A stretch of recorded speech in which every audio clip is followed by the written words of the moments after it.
आणि संपूर्ण राज्यभरातल्या या काही राजकीय घडामोडी जाणून घेतल्यानंतर न्यूज टॉप 9 मध्ये आता पाहूयात 9 मोठ्या बातम्या। ठाकरेंनी जनता न्यायालय भरवून आपली निर्दोष सुटका करून घ्यावी, आपलाच वकील आपलंच न्यायालय बसवावं, संदीप देशपांडेंकडून उद्धव ठाकरेंच्या पत्रकार परिषदेची खिल्ली।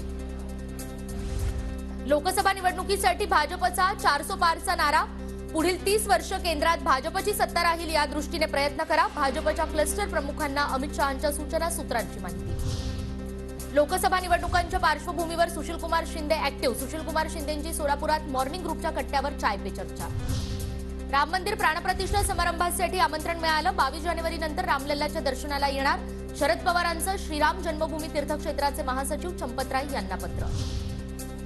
सुधाकर बडगुजर यांच्या अंतरिम जामिनावर आज सुनावणी, नाशिक एसीबीकडून दाखल गुन्ह्यात बडगुजर यांची चौकशी होणार। राष्ट्रवादी आमदार अपात्रता प्रकरणी 26 जानेवारीपर्यंत सुनावणी पूर्ण करण्याचं नियोजन, 31 जानेवारीपर्यंत निकाल देण्याचा विधानसभा अध्यक्षांचा प्रयत्न, उद्याच्या सुनावणीत साक्षीदार निश्चित केले जाणार। सोलापुरात शरद पवार गटाचे 4 माजी नगरसेवक अजित पवार गटात जाणार, 4 माजी नगरसेवकांनी मुंबईत अजित पवारांची भेट घेतली। मुंबईमध्ये महाराष्ट्र एकीकरण समितीच्या पदाधिकाऱ्यांचं आंदोलन, विविध मागण्यांसाठी महाराष्ट्र एकीकरण समितीचं आंदोलन, मुंबईतील हुतात्मा चौकात आंदोलन सुरू।